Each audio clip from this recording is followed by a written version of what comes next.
दूसरा सवाल लेते हैं, डॉक्टर अनूप कुमार राठौर, इनके पास 100 शेयर हैं। CMS इन्फो सिस्टम्स, ये कैश लॉजिस्टिक्स वाली कंपनी है, 350 रुपीज़ के भाव पर। ये लॉन्ग टर्म इन्वेस्टर है, क्या इनको 5 साल के लिए होल्ड करना चाहिए इसको? देखिए अगेन, अगर आप इसकी अगर प्राइस हिस्ट्री अगर आप देखेंगे तो ये 2022 में लिस्ट हुआ है। तो मैं 1.5 साल की हिस्ट्री पे 5 साल का पोजीशन दूंगा तो सही नहीं रहेगा।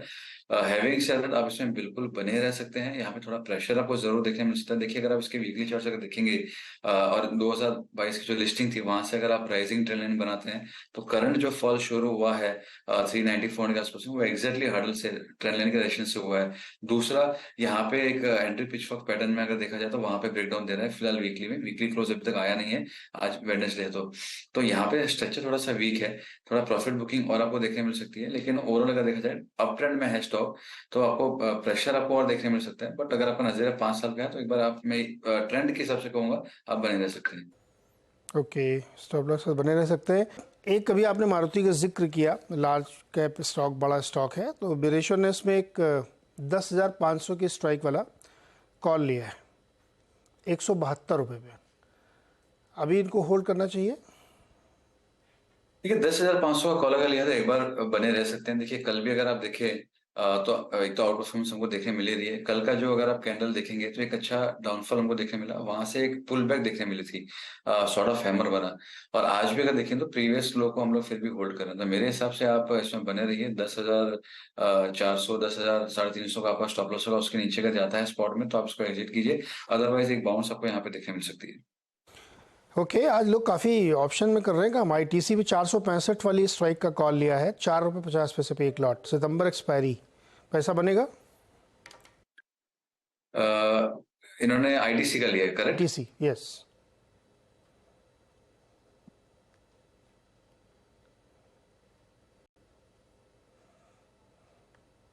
ठीक है, ITC की अगर बात की तो हम लोग इसमें बुलिश, जैसे हमने कहा कि हमारा फोकस लार्ज कैप में था और अपने एक 21 वीकली एवरेज से एक अच्छा राउंडिंग फॉर्मेशन करके इंडेक्स ऊपर आया है। तो मुझे लगता है कि यहाँ पे आप बने रहिए, पॉसिबिलिटी है। देखिए मैं फिर कहूंगा, अगर आप लार्ज कैप्स के लिए प्ले कर रहे हैं ऑप्शन के जरिए तो आप एट द मनी या फर्स्ट आउट द मनी लीजिए। आप दूर का मत लीजिए ये सोच के कि मुझे सस्ते में ऑप्शन मिल रहा है। जो ऑप्शन सस्ता है उसका मतलब ये नहीं कि आपको उसमें बहुत अच्छा मुनाफा मिल जाएगा, अनलेस अगर उसमें बहुत तगड़ी अपसाइड आपको देखने मिले।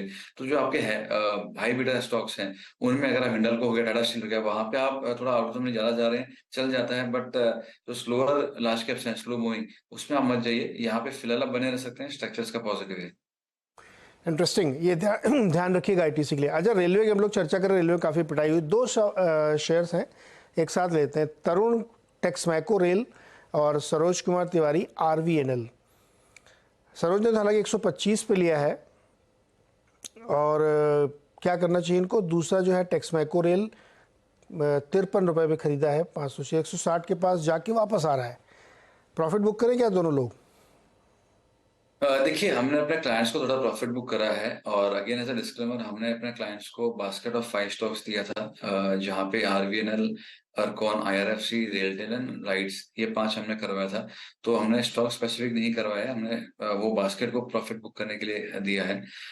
फुल एग्जिट नहीं, बट पार्शियल प्रॉफिट बुक किया। तो यहाँ पे मैं सलाह वही दूंगा कि आप एक बार इसमें सोच सकते हैं। अभी फिलहाल जो है एकदम इमीडिएट सपोर्ट पे है टेक्सटाइल, जहाँ पे इसका जो सपोर्ट है 127, 125 के हैं। और वो आप उसके नीचे का जाएगा तो आप थोड़ा और क्वांटिटी को रिड्यूस करने की कोशिश कीजिएगा।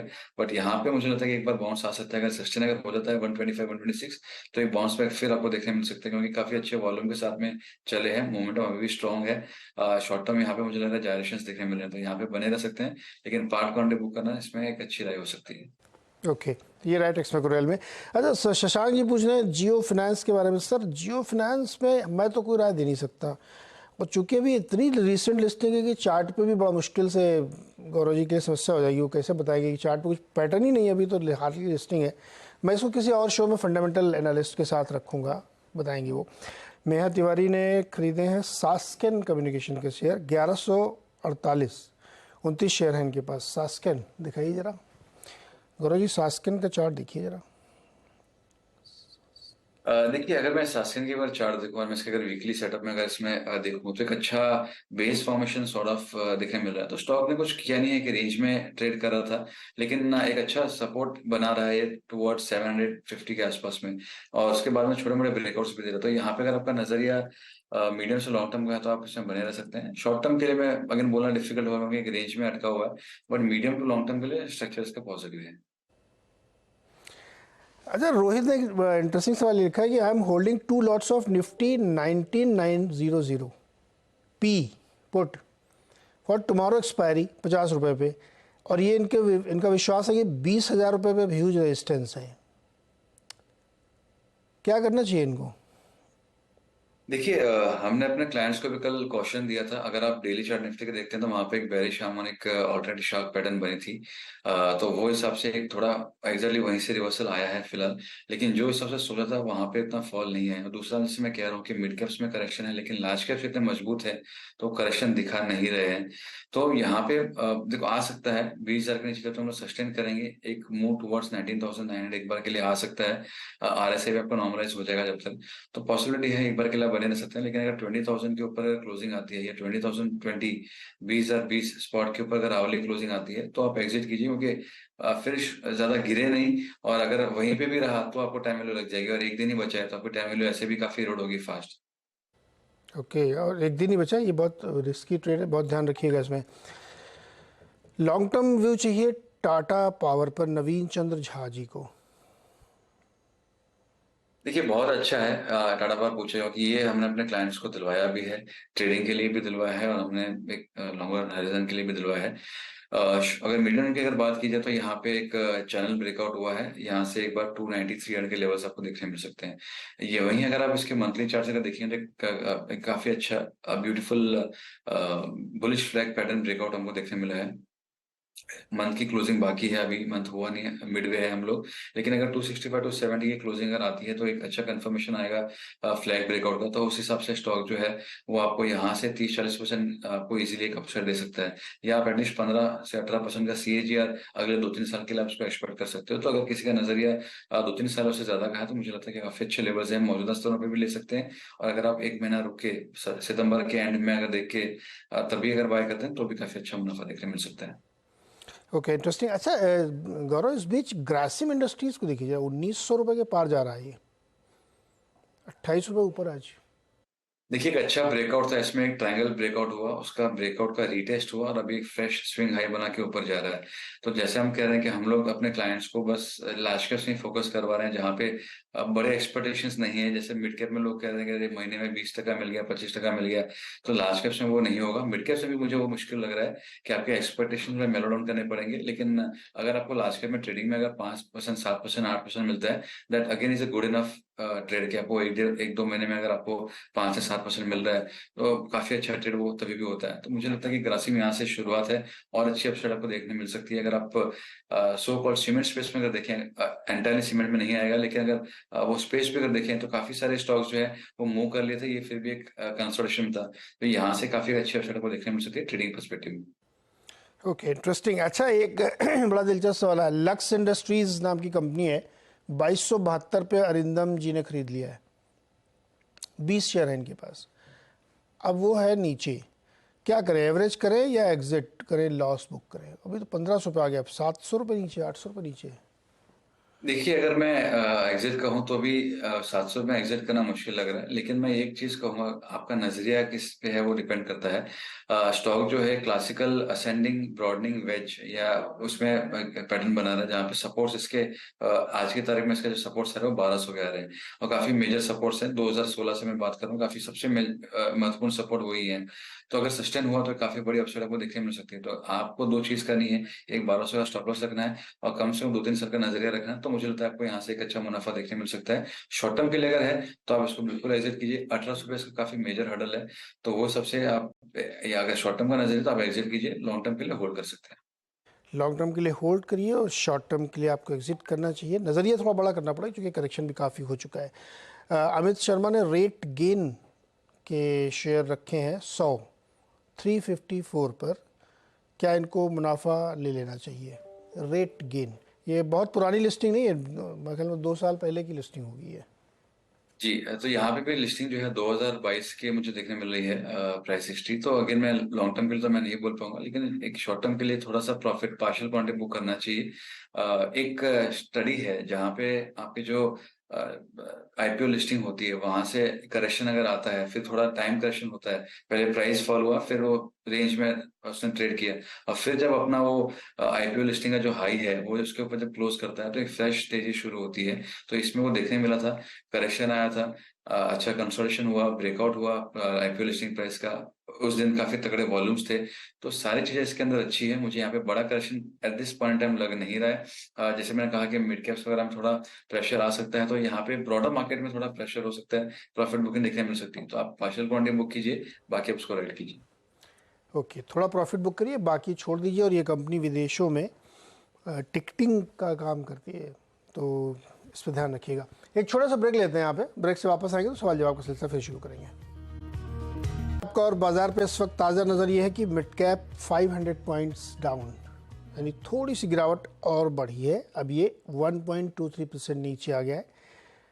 निफ्टी भी 16 पॉइंट नीचे है और बैंक निफ्टी 70। तो बड़े वाले इंडेक्स में अभी बहुत ज़्यादा दिक्कत नहीं है, लेकिन छोटे वाले में दिक्कत है। एक के सामने दो से ज़्यादा शेयर में कमज़ोरी देखने को मिले और मिड कैप में लगातार गिरावट है, कमज़ोरी है।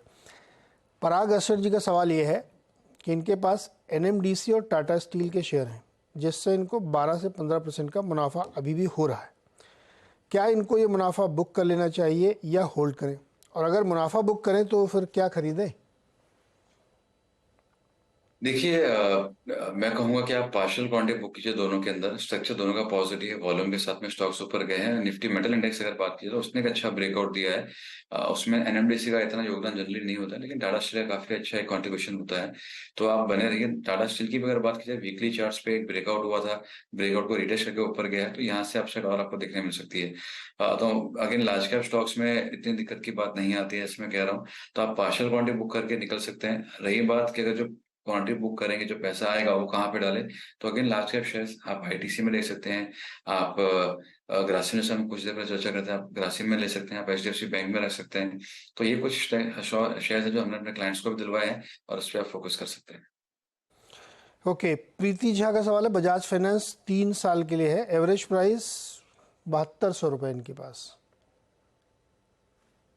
देखिए, स्ट्रक्चर वीक नहीं है, बट अगर मैं इसके वीकली या मंथली चार्ट अगर देखूं तो 2021 से अगर आप देखेंगे नीरज जी, तो एक रेंज में ये ट्रेड कर रहा है, जहां पे 8,000 पे काफी स्ट्रॉन्ग हडल रहा है, और नीचे में 5,500-6,000 पे काफी स्ट्रॉन्ग सपोर्ट रहा है। तो एक दायरे में स्टॉक है। जब ये दायरे से बाहर निकलेगा तो आपको शायद 2-3 साल का रिटर्न आपको 1 साल में देखने मिल जाए। वो आपको कब ब्रेकआउट होगा वो बोलना मुश्किल है, आप बने रहिए। बट इसमें जो शुरुआत है अपसाइड की, वो 8,000 के क्लोजिंग के ऊपर ही होगी। नहीं, बिल्कुल सही बात है। अच्छा, एक जनरल सवाल जो कि कई लोगों में इसमें सवाल आ रहे हैं कि ये स्टॉक इतना गिर गया, क्या एंट्री ले लें, क्या इस तरीके के सवाल आ रहे हैं। तो अभी ये जो तूफान चल रहा है ना, इसको शांत हो जाने दीजिए। अब जल्द कूद कूद के फॉलिंग नाइफ को पकड़ने की कोशिश मत करिए, क्योंकि उसमें आपको नुकसान हो सकता है। तो जब एक बार सेटल हो जाए मार्केट, थोड़ा सा समझ में आए कि जो भी गिरावट होनी है हो जाए, जो जिस तरीके हो, तब आप इसमें एंट्री कीजिए। गौरव जी, आपकी क्या राय है? जी बिल्कुल, देखिए हमने अपने क्लाइंट्स को भी यही सलाह दी है कि आपको एटलीस्ट एक्सपेक्टेशंस कम रखना है। पोजीशन साइजिंग और रिस्क मैनेजमेंट यहाँ पे काफी महत्वपूर्ण है। देखिए, यहाँ पे हम ये नहीं कह रहे कि मार्केट का टॉप हो गया, यहाँ से 20, 30, 40, 50% गिरेंगे, लेकिन अगर फॉर एनी रीजन करेक्शन अगर आता है तो पोजीशन अटकनी नहीं चाहिए। काफी बार मिड कैप और स्मॉल कैप में दिक्कत ये होती है कि आपको एग्जिट बराबर से मिलता नहीं। आपने स्टॉप लॉस रख भी लिया, काफी बार स्टॉप लॉस जंप हो जाता है, आपको मौका नहीं मिलता है। तो इसलिए यहाँ पे आप सोच समझ के लीजिए, मिड कैप से थोड़ा रुक के लीजिए। जहाँ पे बड़े रिवर्सल्स, बड़े ब्रेकआउट है, वहां पे आप एक बार पोजीशन बना सकते हैं। लेकिन जस्ट बिकॉज कोई ऊपर से 10% गिर गया, 15% गिरा, आप उसको वो रीजन से बाय कर रहे हैं, वो सही नहीं रहेगा। और एट द टाइम भी अगर आपको मुनाफा मिड कैप से थोड़ा मिल रहा है, तो वहां से आप मुनाफा एटलीस्ट निकाल के, पूरा एग्जिट नहीं, प्रॉफिट पार्ट बुक निकाल के, और आप लार्ज कैप में डाल दीजिए, जहाँ पे आपको स्टेबिलिटी भी मिलेगी और रिटर्न भी मिल सकते हैं। बिल्कुल, तो ये एक राय है कि ज़्यादा उछल कूद मत करिए। थोड़ा बहुत प्रॉफिट बन रहा है तो उसको निकाल के लार्ज कैप में डाल सकते हैं, लेकिन बहुत ज़्यादा फॉलिंग नाइफ पकड़ने की कोशिश न करें। Let things settle first. Gaurav sir, बहुत बहुत शुक्रिया जुड़ने के लिए और दर्शकों को समझाने और उनकी मदद करने के लिए। बता दें कि मनी कंट्रोल पर दिए गए विचार एक्सपर्ट्स के अपने निजी विचार होते हैं। वेबसाइट या मैनेजमेंट इसके लिए उत्तरदायी नहीं है। यूजर्स को मनी कंट्रोल की सलाह है कि कोई भी निवेश निर्णय लेने से पहले सर्टिफाइड एक्सपर्ट की सलाह लें।